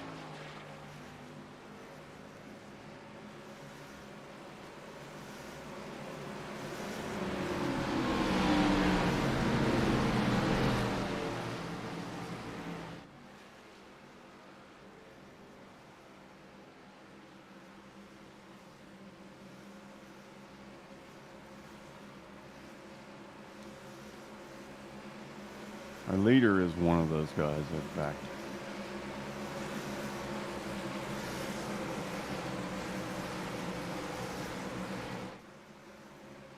Imagine them pulling over the side of the track and saying, "Sir, this is your license and registration, sir." Shit's going on racing.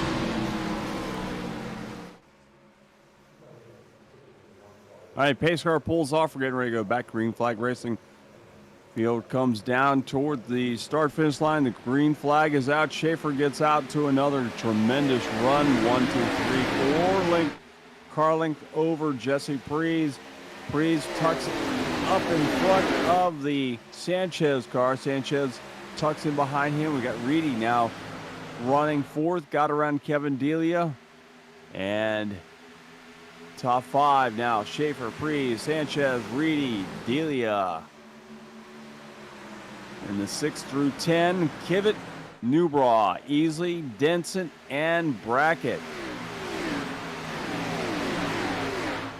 It has been a lonely night without a Brackett in the top 10, and now we can finally say that name. Usually one of the two Brackets are in the top 10 throughout the race, and right now we have one of them.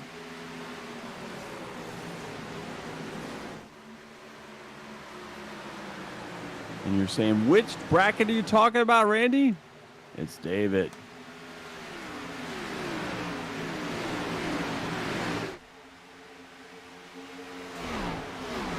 Field separating himself, just kind of winding it down. 135 and 167. Everybody just kind of making their way around the track now. Once again, the sun has really started to shine bright. We had a little overcast there for a little while, but now it's really shining bright.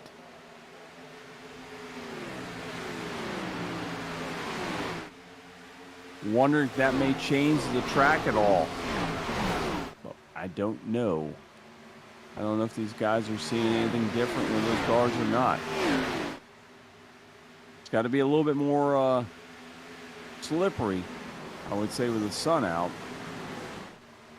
Would you not agree there, Nick? I would agree. Okay.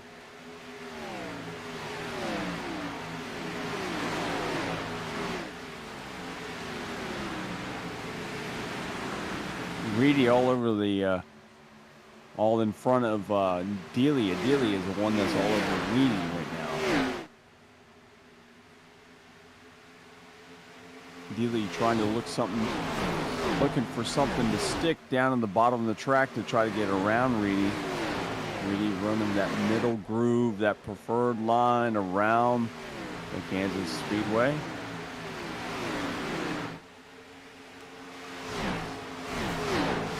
Delia did hold that position for, well, actually, no, fourth was as far as he has been. Reedy now up to that third position. Jesse Prees is the one that is falling like a brick right now.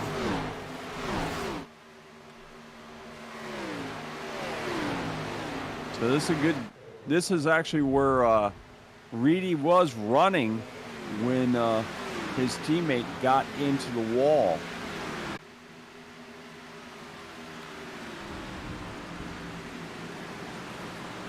See if he can run down. In on him. I don't know if he has anything for him, but he might, as he's already looking down, looking for a little clean air down there. He does get around Joe. Will he bring Delia with him? Delia's looking underneath him, trying to take back that position from Reedy, or take away that position.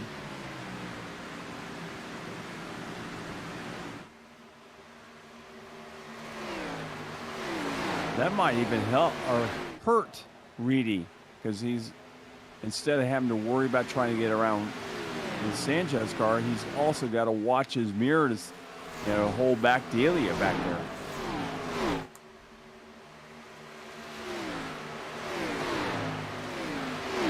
And he actually is losing a little ground to Sanchez.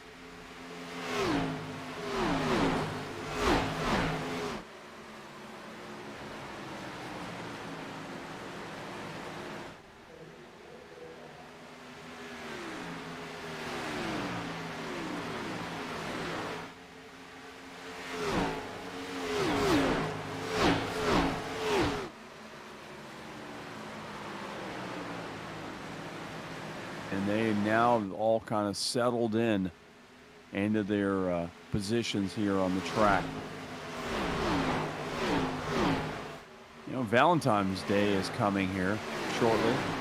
It's a few weeks away from that. What are you going to buy your wife? What are you going to buy your boyfriend? What are you going to buy your husband? Your girlfriend? What are you going to buy? Now would be a good time to buy a guitar for that particular person at the Guitar Addict. That's always a good gift. You don't have to go to IHateStevenSinger.com and get a gold rose. That's a dumb gift. What in the world? Have you ever seen those things? Gold rose. A gold-plated rose. Oh, we got a car in the wall. Will not bring out the caution of you. Stayed in line.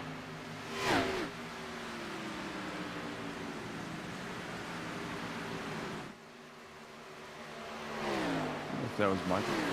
No, it wasn't. I said it was somebody else. It was not who I thought. Okay. There we go. That's fixed. You fixed it? Yes. All right, 23 laps remaining here at Kansas. The TNR on GFM.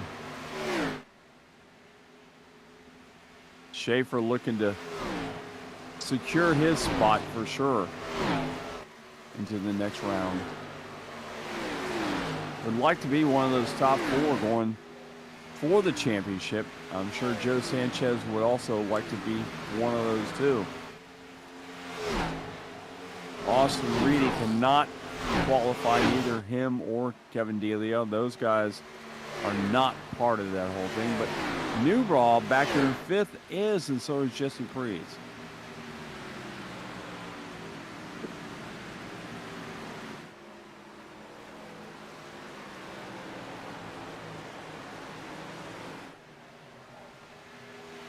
Watching this battle because this is about the closest battle on the track.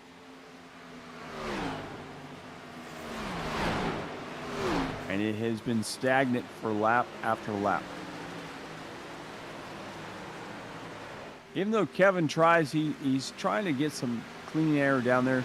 And this time he's actually getting close to Reedy. Look at Kevin Delia trying to get around Austin Reedy. Reedy trying to hold on to that position, having to fight Kevin Delia. But he got a really good run in that. A run that time has actually separated himself by 1, 2, 3 car lengths over him now. And it's another 4 up into the Sanchez car, who's running second. And then it's another zip code up there to Schaefer, who's leading the race. 20 laps remaining.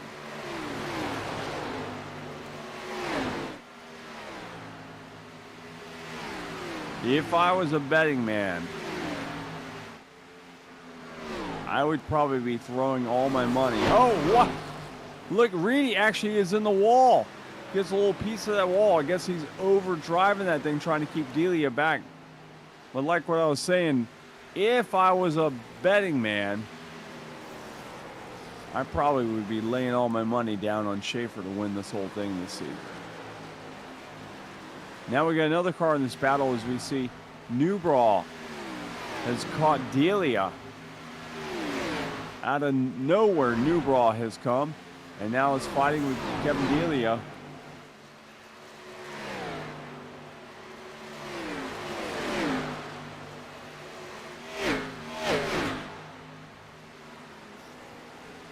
Watching the gopher cam there. Newbrod's going to clear. It looks like he may clear Delia. He will get around him, and Delia is in the wall. Gets a little piece of that wall to back into his car. So his car obviously has gone away.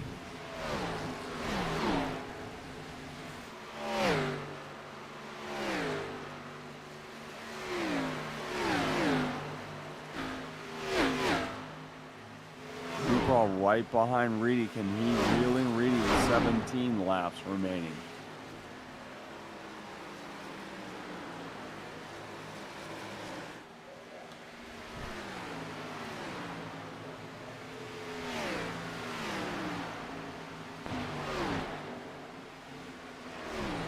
Closing in on him, but that, once again, things are getting stagnant again. He got a good run there. Was using, I think he was actually using the Delia car as a little draft help to catch up to Austin Reedy, and now he doesn't have that anymore. Gonna try to use that bottom line. Oh! Reedy is in the wall. Reedy is around, and he's gonna save it, and we're gonna stay green again. Wow. How many times have we seen this tonight? 5. 5 times. Wow. That's not a normal issue at Kansas. No, it's not. And look how far Delia has fallen back as well. Delia is behind him now. I know. They're all the way back in 8th and 9th. And Delia now may be able to pass him like he was trying to.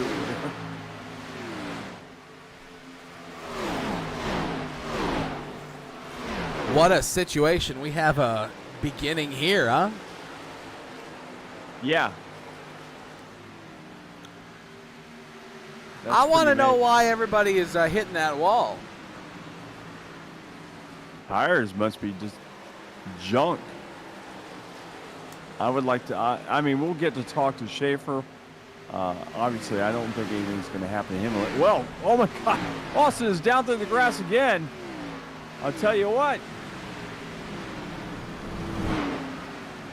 Jose Sanchez, not in relationship to Joe, but Jose Sanchez, the head groundskeeper here at the track, is going to have his job taken away from him by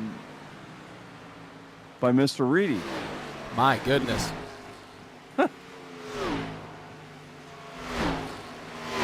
Reedy now has fallen all the way out of the top 10.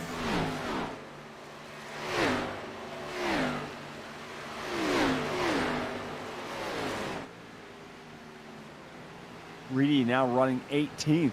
So from 3rd to 18th, all within about 3 laps.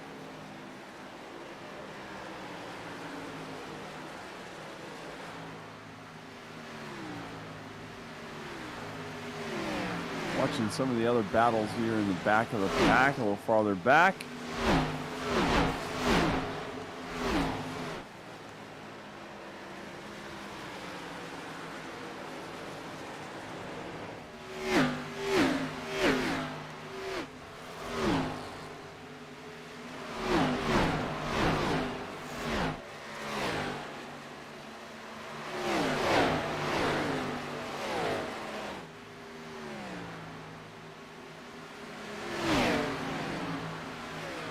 '79 down there in the bottom of the track, trying to clear 76.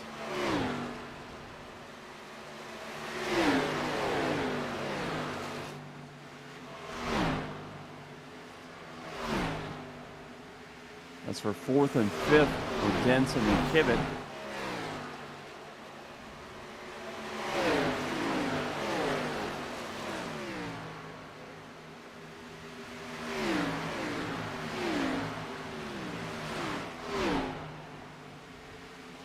They are side by side still.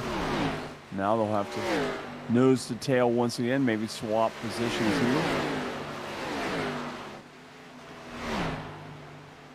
9 laps remain.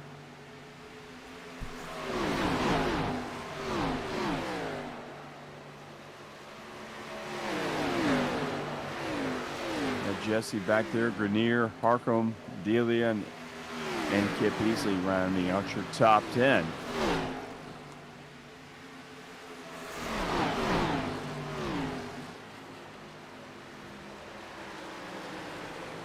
Kivett trying to get a little breathing room for him. I'm sure Kivett never thought he'd be running fourth right now. And it sounds like one car is having a little problem. I'm not really sure what it is. I can hear something. I have been taking a look. I haven't been able to find anything. It's the 16, Tyler Murray. Let's take a look at Tyler. Let's take a look at this. Oh my goodness, the 96 had more problems. Oh my gosh.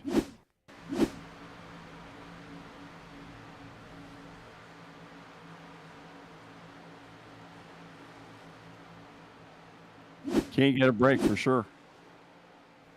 What happened to Austin this time? This car is just driving like junk now. Yeah, it's looked like he was trying to do the ride the wall trick and did not work. And Murray had nowhere to go. How did that not bring out a caution? I don't know. That I don't understand that either. I guess because they all stayed down on the apron.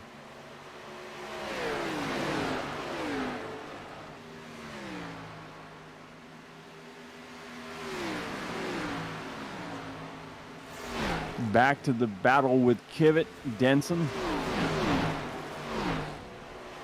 As Kivett is just about 3-4 car lengths in front of Denson and Jesse Prees.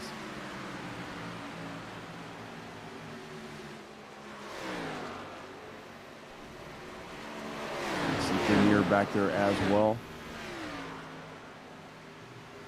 See one car, looks like Tyler Murray also again bringing his car back down to the attention of his pit crew. 4 laps remain.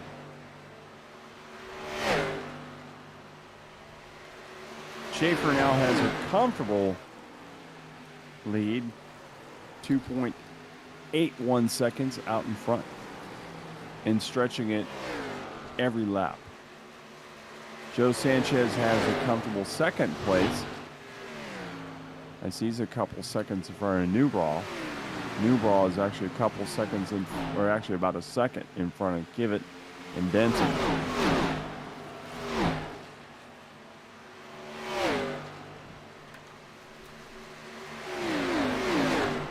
Well, 3 laps to go. Yep. I will let you have the last 3. How about that? I'll take the last one. Okay. You have the last one. I'll take the last 2 more. 1 more, actually. 1 more lap around until the white flag comes out. Schaefer has been a man on a mission all night long as we're watching this battle, see if anything's going on there. But no, here's our leader right here as he'll come to collect the white flag the next time around off of turn number 3 into turn number 4. Off of turn number 4 and back to the line. He'll bring it for the white flag. Here comes Eric Schaefer to the white. I don't know what else to say. Honestly, I have no clue. This win streak started on January the 3rd at Bristol Motor Speedway. Then it moved to Homestead, Miami in the round of 16. Then on to Michigan last week at the Michigan International Raceway. We've had 3 races in the playoffs. All 3 have been won by Eric Schaefer now. On the exit of turn 4, Eric Schaefer, he swept the round of 16. He starts the round of 10 with a victory. And he's looking like he might be the favorite to be our champion this year. What a win, Randy Pepper. Dominant fashion for the 35. Yeah, major domination. Nation of domination for sure. There's not too much you can say about that other than what a victory. I mean, the 35, once again, dominates a majority of a race, comes out, shows just how good he is, and continues to fight as hard as he can to be the best in the TNR Racing Series. Yeah, absolutely. He's the man. There's no doubt. He's becoming the face for sure. Looks like he's on a mission, and that means we'll talk to him again. Let's let him do some of those burnouts in the 35, and then we'll grab him and have a chat with our winner, I almost called him Austin Reedy. Well, we talked Eric a lot Schaefer. about Austin Reed tonight, so Eric Schaefer. See if we can get a nice camera angle here.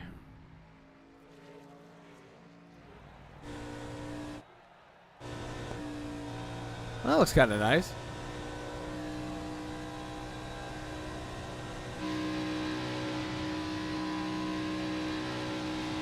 I wish iRacing could have, like, after the race, you pull your visor up and your face would actually be there, your real face. I think that would be pretty cool.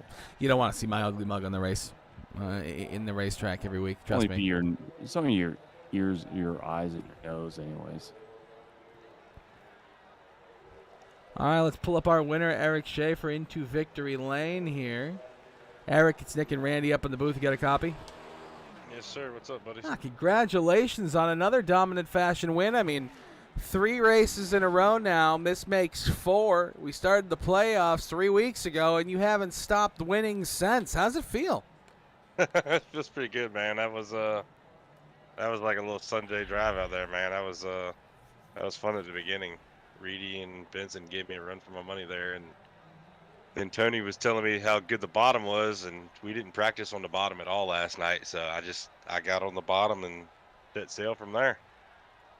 We were wondering about that because you were running that middle lane to upper lane for most of the first stage, and the second stage you completely switched gears and were running the same line that Reedy and Benson were running in the first stage. So we were wondering if you either learned it from them and you figured you'd take their line away, or somebody else told you and you just pretty much ratted that out that somebody else told you to take that bottom lane. Yeah, Tony told me that when that first caution came out right there, he says, hey, y'all can do what you want to, stick with the top, because he's like, I know y'all run the top better than I do, but me and Joe, himself and Joe Sanchez were the 2 fastest cars on the track running the bottom. And I was like, I really don't want to give up the track position up high, but then I was like, you know what, screw it, just let me try it. And yeah, it paid off. Were you surprised that the tires didn't fall off running the bottom line? No, I know from running officials here a while back that the later the run went, the bottom is where you wanted to run because the top just killed the right rear so bad. We did not figure that one out, Nick, did we? We did not. Yeah, the top lane here is kind of like, it almost feels like you're running Darlington, so you just gotta manage your right rear and not burn it off. So that's one reason that the bottom is so key here, because it pretty much does even tire wear all the way throughout. Huh. All right, well, hey, congratulations on another win, man. It's looking a lot like you're the guy to beat for sure going to the race of the Final Four. So congratulations, and rattle off those thank yous for the night. Yeah, man. Shout out to you guys for broadcasting. Appreciate it. Shout out to all the Drinking Brewers guys. We have, like I said, man, we have a ball together. Shout out to Paul Setup Shop and Reaper Speed Labs for everything they do for me. All right, man. Congratulations again, and we will see you next week here in the TNR series. And the way you're running, we'll probably see you here once again. I hope so, man. I appreciate y'all. All right, man. Take care. Have a great week. All right, you too. All right, Mr. Pepper. Yes, Mr. Adams. Our official results as Eric does his burnouts in the background. Eric Schaefer with a big win. Joe Sanchez in second. Michael Newbrow third. Tony Kivett fourth. Jacob Denson fifth. Jesse Prees in sixth. Matt Grenier in seventh. Charlie Harcum in eighth. Kip Easley in ninth. David Braggett ninth. Dana Shepard 11th. Kevin Dealey in 12th. Scott Feltz 13th. Jason Hastings 13th. Sorry, 14th. Chris Bishop in 15th. Back in 16th, we have James Kunkel, 17th, Dylan Hastings. 18th going to be Tyler Murray. We're going to move this down just a little bit. 19th going to be Brandon Banks. 20th, Austin Reedy. 21st, Kyle Benson. 22nd, Joseph Mahar. 23rd, Ryan Pandicio. And 24th, Richard Swaverly. Poor Richard. Rough Poor night Austin, for Richard Swaverly. Really rough Austin night for Reedy. Austin. Austin, I mean, how much of a up and down night can you get? You're running second at one point. Then you're all the way back to almost last. Wow. So, anyways, all right. Are we out of here, my friend? Mr. Pepper, take us out. All right, folks, you've been watching the racing action tonight in the TNR League on the Ghostfire Media Racing Network. Thanks for watching once again. We will see you next week here. Don't forget, Monday night we got racing on the network with me and Nick in the North-South League. Some great short track racing actually at its finest. It was a lot of fun last night, and we'll see a lot of fun going on Monday night. And once again, we'll be back here in the TNR on next Tuesday. So from the beautiful state of Florida, so long from the Sunshine State. Thank you for watching iRacing on the Ghostfire Media Network.